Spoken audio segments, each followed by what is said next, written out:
नमस्कार, आदाब, सत श्री अकाल और अस्सलाम वालेकुम। मैं हूं मोहम्मद अहमद काज़मी, लेकर आया हूं ख़ास एपिसोड। आपका खैर मक़दम, वेलकम और स्वागत है। हाल ही में ईरान और अमेरिका के बीच ओमान की राजधानी मस्कत के नज़दीक अहम बातचीत हुई है, जिसमें अमेरिकी प्रेसिडेंट डोनाल्ड ट्रंप के ख़ास नुमाइंदे स्टीव विटकॉफ और ईरान के फॉरेन मिनिस्टर अब्बास अराक्ची शामिल रहे। बताया जा रहा है कि ईरान ट्रंप की धमकी में नहीं आया, ना ही उसने इस बातचीत का दायरा परमाणु कार्यक्रम और अमेरिका की ईरान के खिलाफ पाबंदियों से आगे नहीं बढ़ने दिया, और ना ही बातचीत डायरेक्ट हुई। 2.5 घंटे तक दोनों मुल्कों के नुमाइंदे अलग अलग कमरों में रहे और ओमान के फॉरेन मिनिस्टर सैयद बद्र अल बुसैदी दोनों के बीच पैगाम लाने ले जाने का काम करते रहे।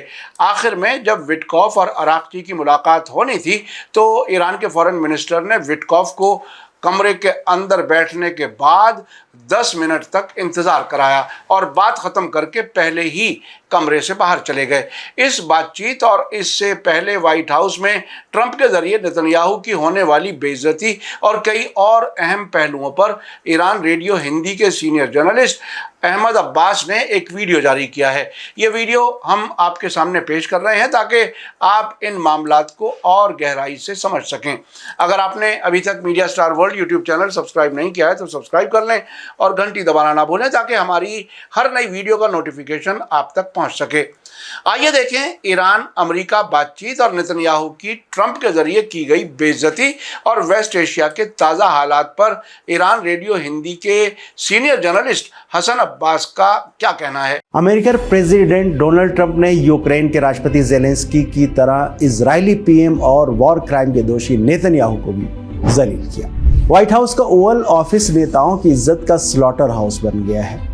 नेतन्याहू इस उम्मीद में अमेरिका गए थे कि ईरान पर हमले की अपनी दशकों पुरानी ख्वाहिश को साकार करें और हमले के मंसूबे पर बात करें, लेकिन रिपोर्टरों के सामने ट्रंप ने ये ऐलान करके नेतन्याहू को ज़ोरदार झटका दिया कि अमेरिका ईरान से बातचीत कर रहा है और बातचीत बहुत हाई लेवल पर हो रही है। शनिवार को शुरू हो जाएगी और डायरेक्ट बातचीत होगी। हाई लेवल का मतलब ये सामने आया कि वेस्ट एशिया के मामलों में ट्रंप के दूत स्टीव विटकॉफ ईरान के विदेश मंत्री अब्बास अराक्ची से बातचीत करेंगे। शनिवार को बातचीत शुरू हो जाएगी, ये बात सही निकली क्योंकि ईरान ने भी इसकी पुष्टि कर दी। बातचीत डायरेक्ट होगी, ये ट्रंप का झूठ था। ट्रंप को ऐसे झूठ बोलने की बहुत आदत है, कई बार ये साबित हो चुका है। ट्रंप की ईरान स्ट्रेटेजी पर एक नज़र डालते हैं। व्हाइट हाउस में कदम रखते ही उन्होंने ईरान पर पाबंदियों का मेमोरेंडम साइन किया, ईरान को धमकियों से भरा खत लिखा और मांग कर दी कि ईरान खामोशी से अपना पूरा एटमी प्रोग्राम रोल बैक कर दे, जैसे किसी ज़माने में कज़ाफ़ी ने अपना एटमी प्रोग्राम किया था। 2 महीने की डेडलाइन भी रख दी जो 20 मई को पूरी हो जाएगी।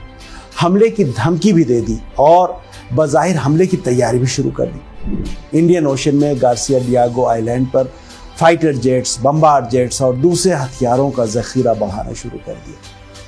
इन सारी एक्टिविटीज़ से एक शख्स बहुत खुश था और वो थे इजरायली पीएम नेतन्याहू, जिनको लग रहा था कि दिली मुराद पूरी होने का वक्त बहुत करीब। मगर ओवल ऑफिस में नेतन्याहू के पैरों के नीचे से ज़मीन तब निकल गई जब उन्हें पता चला कि अमेरिका ईरान से बातचीत कर रहा है। आपको याद होगा कि ओबामा के ज़माने में भी जब ईरान से बातचीत हुई थी तो नेतन्याहू उसके बहुत खिलाफ थे। यहाँ तक कि ओबामा एडमिनिस्ट्रेशन से उनका काफ़ी तनाव हो गया था। उस वक्त कांग्रेस में रिपब्लिकन्स ने नेतन्याहू के आंसू पोंछे थे। इन सारे मरहलों में ईरान की रणनीति क्या रही, ये देखने लायक है। जैसे ही अमेरिका ने धौंस देने और दबाव डालने की कोशिश शुरू की, सुप्रीम लीडर आयतुल्लाह खामनेई ने 2 टूक शब्दों में कहा कि अमेरिका से बातचीत सम्मानजनक और बाइज्जत ऑप्शन नहीं है। धमकियों और बड़ी मांगों से भरे खत के जवाब में ईरान ने कहा सिविल न्यूक्लियर प्रोग्राम जारी रहेगा और हमला हुआ तो पूरी ताकत से जवाब दिया। इतना ही नहीं, हथियारों का अंबार लगाने की अमेरिकी टैक्टिक की हवा आयतुल्लाह खामनेई ने अपने एक बयान से निकाल दी। उन्होंने कहा कि मुझे नहीं लगता कि अमेरिका हमला कर पाएगा, यानी जो मनोवैज्ञानिक और साइकोलॉजिकल दबाव बनाने की अमेरिका कोशिश कर रहा था वो इस बयान से हवा हो गई। आयतुल्लाह खामनेई के सीनियर सलाहकार डॉक्टर अली लारिजानी ने एक बयान देकर धमाका कर दिया कि अगर अमेरिका ने ईरान पर हमला किया तो ईरान परमाणु बम बनाने का कदम उठाने पर मजबूर हो जाएगा। ईरान के बड़े सैन्य कमांडर जनरल हाजीजादे ने कह दिया कि इलाके में 10 अमेरिकी छावनियों में 50,000 से ज़्यादा अमेरिकी सैनिक हमारे मिसाइलों की रेंज में। अगर हालिया दशकों की बात करें तो अमेरिका ने अफगानिस्तान पर हमला किया, जिसके पास अपने डिफेंस की ताकत नहीं थी, और पड़ोसी देश पाकिस्तान ने इस हमले में अमेरिका का साथ दिया। अमेरिका ने दूसरे देशों की भी छावनियाँ इस्तेमाल की। इराक पर हमले में कतर, सऊदी अरब, बहरीन, कई देशों से अमेरिका को छावनियाँ मिल गईं और पूरा सपोर्ट मिला, जबकि इराक के पास अपने डिफेंस की पावर नहीं बची थी। लीबिया का भी यही हाल था, उसे पहले पूरी तरह बेबस कर दिया गया, उसके बाद हमला हुआ।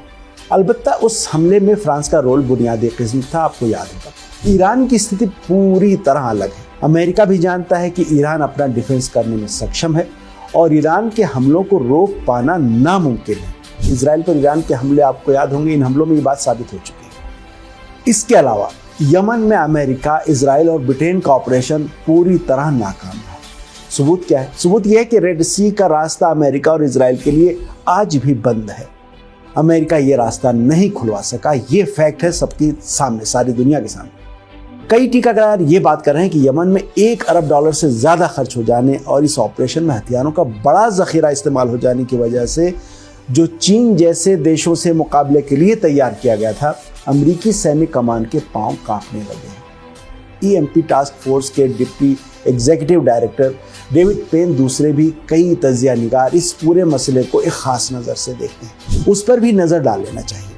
इससे समझ में आ जाएगा कि अमेरिकी साइड किस किस एंगल से इस पूरे मसले को देख रही है। ये तो करीब करीब सच है और सब मानते हैं कि इजराइल में नेतन्याहू की टीम और अमेरिका के नियोकॉन्स बहुत चाहते हैं कि हमला हो जाए, जो अमेरिका के लिए किसी खुदकुशी से कम नहीं है।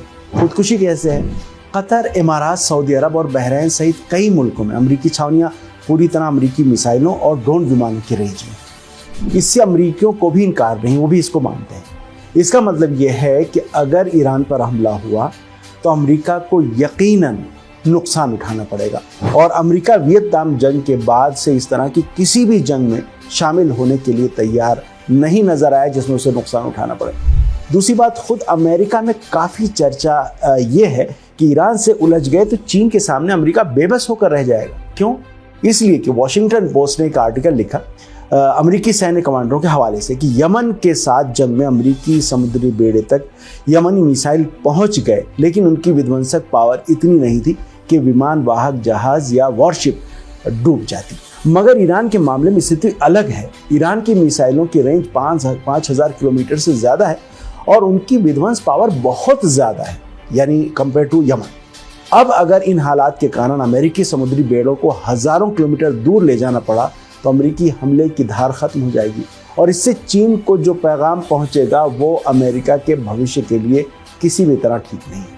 अमेरिका में बड़ा तबका मानता है कि ट्रंप को चीन को रोकने पर ध्यान देना चाहिए, लेकिन ईरान या रूस से संघर्ष अमेरिकी तैयारी को कमज़ोर कर सकता है। इसके अलावा एक बहुत अहम मसला इकोनॉमी का है, ये बहुत अहम।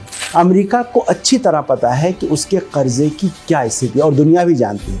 अमेरिकी डॉलर का ग्लोबल डोमिनेंस घट रहा है। पहले जहां 80 से 90% ट्रेड डॉलर में हो रही थी, अब 50 से 60% रह गई है, जिससे बिना इन्फ्लेशन के डॉलर छापने की अमेरिका की क्षमता कम हो रही है।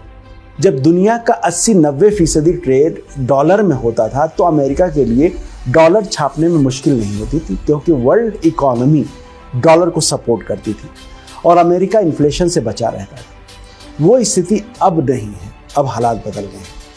ट्रंप ने टैरिफ की जंग छेड़ रखी है ताकि एप्पल और दूसरी बड़ी अमेरिकी कंपनियां जो 1990 के दशक में अमेरिका से बाहर जाकर अपने प्रोडक्ट सस्ते दामों पर तैयार करती थी और कस्टम ड्यूटी अदा किए बगैर अमेरिका में अपने प्रोडक्ट बेचती थी, वो मजबूर होकर अपने प्लांट विदेशों में ख़त्म करें और अमेरिका में लगाएं। मगर कैपिटल और प्लांट्स का ट्रांसफ़र इतना आसान भी नहीं है। अमेरिका में प्लांट लगाने पर प्रोडक्ट महंगे तैयार होंगे और कंपनियां कंपटीशन से बाहर हो जाएंगी। कंपटीशन में बने रहने के मकसद से ही तो ये कंपनियां अमेरिका से बाहर निकली थी। चीन और वियतनाम वगैरह जैसे देशों में उन्होंने प्लांट लगाए थे।